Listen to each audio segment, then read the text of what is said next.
Syd, one phrase that I hear a lot from you, and that I think there's actually quite a lot of confusion about in the student body and even perhaps the wider supervisor world, is the phrase unit to analysis. And we're going to talk about that. And I think it would be really helpful at the start just to be very clear what we mean by units of analysis. Now, what gets measured gets done is a phrase we hear a lot. Is that what you're getting at? That's a good example of what I'm getting at.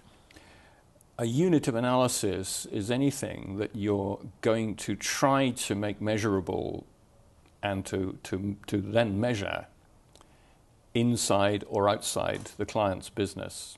Anything that's relevant, or you want to test whether it is or is not relevant. And it could be a number, it could be in many cases qualitative definitions which lead to numbers. But the key thing is to understand that units of analysis is a very flexible world, and a lot of people don't realize how much is at stake when you decide what you analyze, what you try to count, how you define it. There are major opportunities in consulting if you can actually give the client a new way of thinking about the business, a new unit of analysis to measure.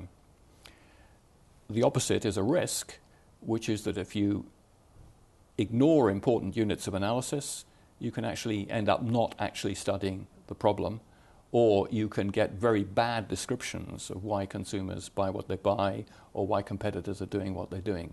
So actually getting units of analysis right and being willing to change them and test them against evidence is probably the most powerful central skill of doing consultancy. So the unit of analysis is the measure that you use, and following on from that, depending on how you decide to measure something, that influences how you look at something. I mean, I know of a friend of mine who worked for a yogurt manufacturer, and for them, their unit that the chief executive was bothered about was the pot. It wasn't the volume in the pot, it was the pot. That was all that mattered, and all the way through the company, everything was orientated towards selling more pots. Is that an example of a unit of analysis?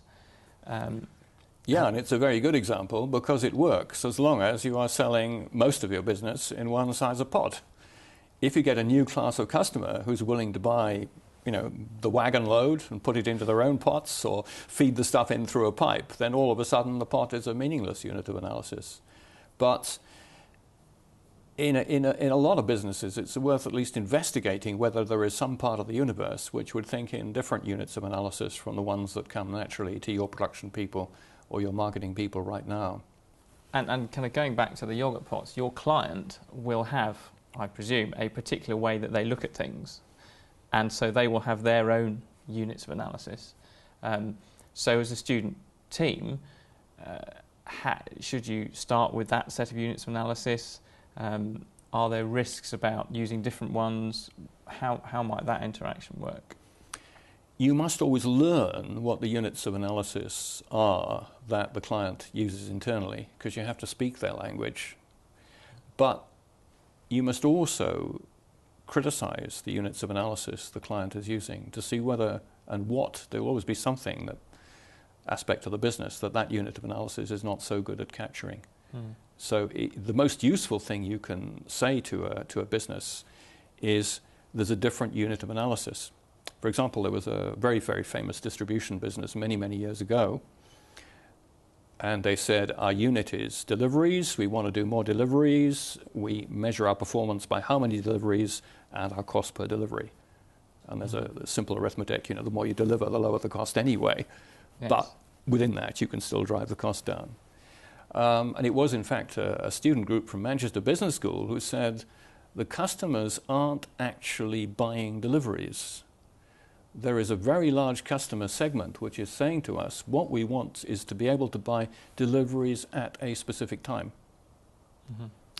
And basically that company said, wow, that's a whole new unit of analysis. It's a whole new performance variable. We'll set ourselves up to deliver at a time. Yes. How narrow does the time band have to be? How accurately do we have to meet it? Those are all research issues. Could have been researched and tested. But basically, decades of that company's life from then on revolved around the new business target of marketing, selling and delivering timed deliveries. And so really one of the most important things that an MBS project can deliver for a client is to give them a new perspective in on their existing business situation to help them see things differently. And that potentially can transform the client's understanding, and that's where we add real value, I think, from MBS. And the unit of analysis may be key to that. Yeah, absolutely. It's part of the student's research duty to test the new unit of analysis. Who does it work and for what segments? And then once the measure works and is found to be reliable, then to actually quantify the sizes of the segments that are sensitive to this measure, time of evening for delivery or whatever it may be, and how much they spend. Are they high spenders, low spenders? Are there variations in sensitivity?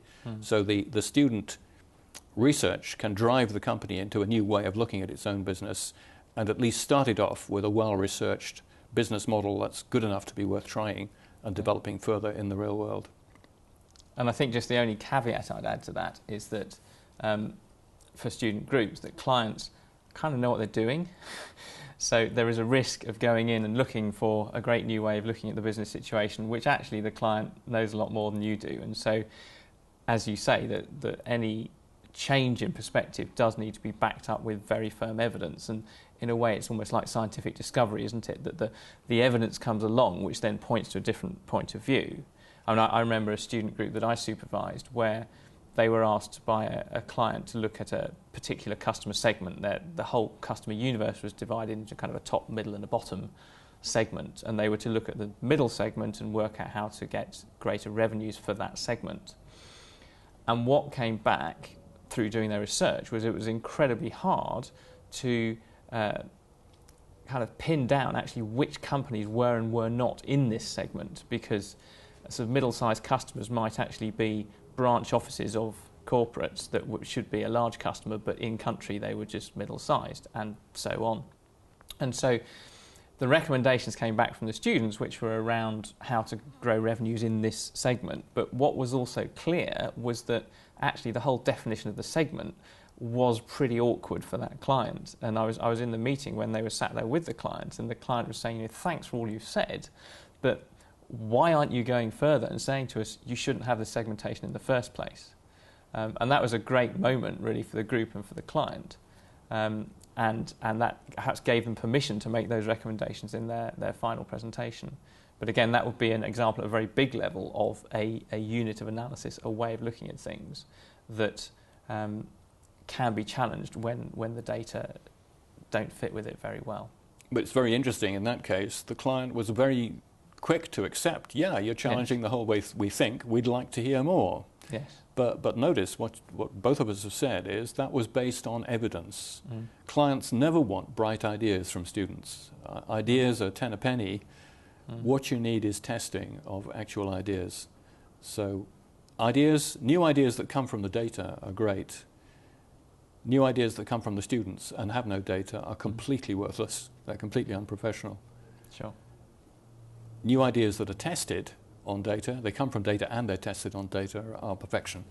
You get a distinction easily from Manchester Business School if you detect a new analysis, unit of analysis during your project, and you actually contrive before the end of the project to quantify the sizes of various segments that this new unit of analysis can attack and show how to attack them. Any progress towards that, plus a battle plan for the company to do more of the same, would be a brilliant answer.